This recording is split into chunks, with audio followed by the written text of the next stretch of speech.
Bueno, que es una gran cosa ver este documental, esta información sobre la minería.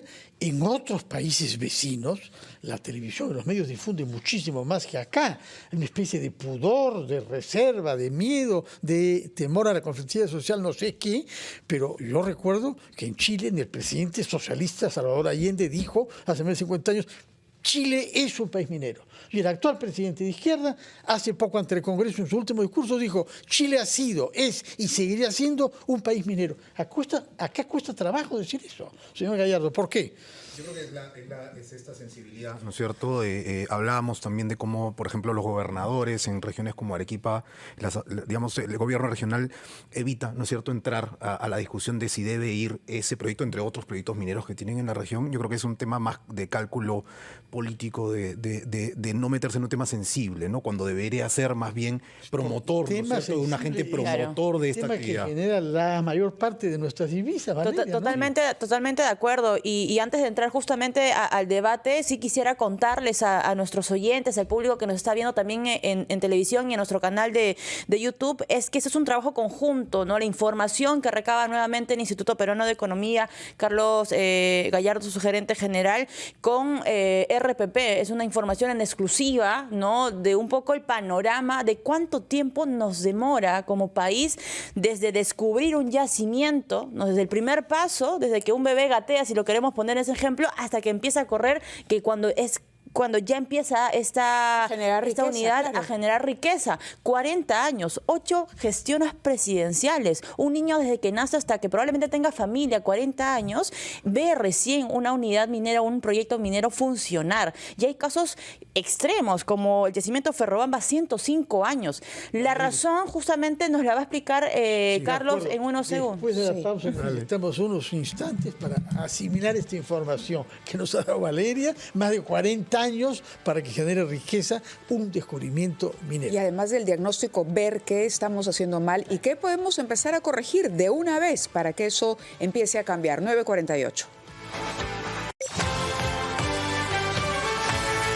Retomamos nuestra conversación con Valeria Fuertes, editora de Economía en RPP, y con Carlos Gallardo, gerente general del Instituto Peruano de Economía, que han venido a presentarnos un informe. Hemos comenzado con el aspecto más alarmante, que es la demora totalmente exageradísima que toma generar riqueza después del descubrimiento de un yacimiento minero.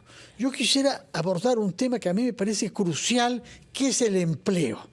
En efecto, la agricultura, aún la tradicional, genera mucho más empleo que la minería, pero es menos productiva y genera ingresos limitados a quienes practican la agricultura familiar. Se dice que la minería genera relativamente poco empleo para el volumen de inversión que supone, pero se desconoce algo que ustedes subrayan acá, que por cada empleo formal que la minería genera, hay 8 empleos conectados. Explíquenos, por favor, este tema. Sí, o sea, la minería contrata algo más de 200.000 personas de manera directa, ¿no? Pero es importante hablar también de los empleos y en general de toda la actividad económica que genera de manera indirecta, ¿no? Pensemos en los proveedores, ¿no? Hay otros estudios que hablan del desarrollo, por ejemplo, de 5.000 proveedores mineros en las últimas 2 décadas, y cada uno de estos proveedores, que son principalmente micro y pequeñas empresas, tienen trabajadores, ¿no? Pensemos en proveedores de equipos, de tecnología, pensemos también en hoteles, en albergues, en construcción, en restaurantes que tienen que proveer de alimentos y otros servicios a la minería.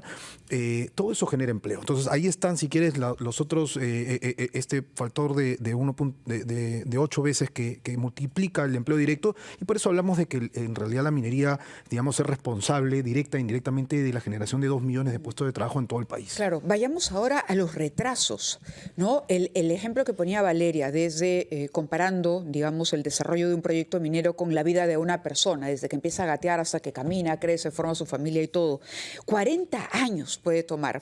Y al margen del diagnóstico que ustedes han hecho muy bien y que hemos conocido en el informe que hemos presentado, yo les diría por dónde se puede empezar a hacer de pronto pequeños pero a la vez grandes cambios para agilizar, porque hay otros países que nos empiezan a sacar ventaja y entiendo que de dinamizar la actividad minera en nuestro país podríamos hablar de un crecimiento fácil, por lo menos de punto y medio superior en el PBI. Totalmente, Carlos. Sí, a ver, nosotros estamos haciendo 3 grupos de recomendaciones. De repente me enfoco en la primera, que tiene que ver con la simplificación y la agilización de trámites, ¿no?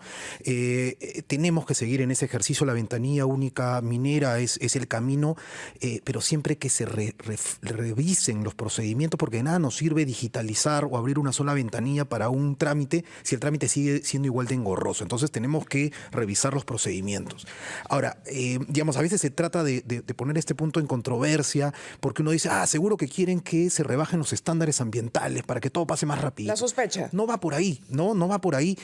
Pero a ver, yo les comento, el SENACE, para que los oyentes conozcan, el SENACE es la ventanilla por donde pasa, la entidad por donde pasan todos los trámites ambientales, ¿no? Es una entidad que tiene un presupuesto de algo más de 50 millones de soles y es clave para sacar adelante una cartera de proyectos de 60.000 millones de dólares. Entonces, a mí esa escala entre la relevancia que le hemos dado a la entidad clave, también está el ANA ahí de por medio, versus lo que tiene que movilizar, me parece muy desproporcionada. Entonces, si no fortalecemos a estas entidades para que puedan ejecutar su trabajo en los tiempos de ley, podríamos entonces comenzar por ahí, respondiendo a tu pregunta, podríamos empezar por ahí, por fortalecer a esas entidades, por revisar los procedimientos administrativos. Hay procedimientos que deberían hacerse de manera automática, con fiscalización posterior. Ese es el camino inicial para poder bajar este promedio de los 40. Claro, hay una idea, Valeria, y allí quería preguntarte también en la exploración de las instituciones que participan. ¿Qué revela? ¿Por dónde va el estancamiento? Porque hay la idea de que si no se pasan 30, 40, 50 o 100 controles, que a más controles, no mayor seguridad. Estándares. Exacto. La sospecha siempre de que algo que es ágil tiene que tener alguna trampa. Ahora, lo cierto es que, hablando del tema de esta famosa telaraña burocrática, Ajá. yo lo vengo viendo desde que era practicante de periodismo. O sea, hace 10 años aproximadamente, todos los empresarios y también los mismos ministros de aquel momento decían, hay un tema con esa línea burocrática que son demasiadas gradas que uno tiene que subir, que ojo, que no implica bajar los estándares. Nosotros no estamos hablando de cualquier minería, estamos hablando de la minería responsable, que como bien decía Fernando, tiene este efecto multiplicador en el empleo y que es algo que también como RBP apuntamos, que es el progreso. Si un trabajo directo de la minería te genera 8 indirectos, que también implica pues que más familias tienen plata en los bolsillos, pueden pagar educación, pueden pagar de repente una calidad de vida que ellos merecen. Hay un tema acá bien interesante porque sí quisiera mover un poco el lente de esta conversación a Cajamarca. Cajamarca, amigos de RPP, es la región que concentra la mayor cantidad de proyectos mineros que todavía no ven la luz. Y cuando hacemos el cruce con ese informe que también sacaba IP del famoso INCORE, el índice de competitividad, uno empieza a ver dónde está Cajamarca. Cajamarca no está en los primeros puestos de competitividad regional. Y entonces sí quisiera que Carlos nos explique de manera muy sencilla por qué desde esta vitrina de RPP apuntamos también a destrabar estos grandes proyectos. ¿Hay un efecto directo con el peruano de a pie, con el cajamarquino que nos está escuchando? Quisiera añadir que creo que Cajamarca es en estos momentos la región con mayor índice de pobreza Casi del 50%, Perú, sí. Y tú sabes que esta historia, si nos vamos al 2012, Apurímac también incluso era más pobre que Cajamarca, eran las 2 últimas regiones más pobres, y la historia desde entonces ha cambiado de manera distinta para ambas, con las Bambas, ¿no? Porque, digamos, mientras en 2012 en Apurímac se estaban construyendo las vías de acceso a las Bambas, en Cajamarca iniciaba esta oposición al proyecto Conga, que finalmente termina, si quieres, teniendo un impacto en el desarrollo de otros proyectos mineros. Por ejemplo, como parte de este estudio, ¿no es cierto?, cuando proyectos como La Granja y Michiquillay, ambos en Cajamarca, grandes proyectos de cobre, vean la luz, que hoy no tienen plazo, ¿no? Pero cuando vean la luz, habrán pasado al menos 60 años desde su descubrimiento. Entonces, ya ven que vienen con un retraso importante, si quieres, en su desarrollo. Entonces, la capacidad que tiene la minería a través de estos encadenamientos, de estos impactos que hemos hablado ya del empleo, pero también hay un impacto en la recaudación y en la dinamización de la economía regional. El impacto que nosotros estimamos es que si pudiéramos sacar esta cartera adelante, esta reducción reducción importante de 20 puntos porcentuales que tuvo la pobreza entre el 2009 y el 2019 en el Perú de 40, más de 40 a 20%, podría replicarse de aquí en adelante. Qué bueno concluir con esa afirmación, Carlos. Realmente muchas gracias, felicitaciones, Valeria, que como editora de Economía ha impulsado este proyecto en, naturalmente, coordinación con el Instituto Peruano de Economía. Qué bueno que podamos hablar de estas cosas, porque no todos son los problemas judiciales y los odios que hay entre sectores de nuestra sociedad. Hay objetivos comunes: luchar contra la pobreza, generar empleo digno, permitir que nuestros hijos tengan buenas escuelas. Formalidad, requiere ingresos. Formalidad. Muchísimas gracias llenar por su esos presencia. espacios que quedan, ¿no? Para ocupar esos espacios y no dejarlos vacíos para el desarrollo de la informalidad y otros discursos. ilegalidad. Totalmente de acuerdo. Es una conversación clave que deberíamos tener en este Muchas proceso gracias, electoral. Carlos. Valeria, Gracias a ustedes. felicitaciones. Son las 10.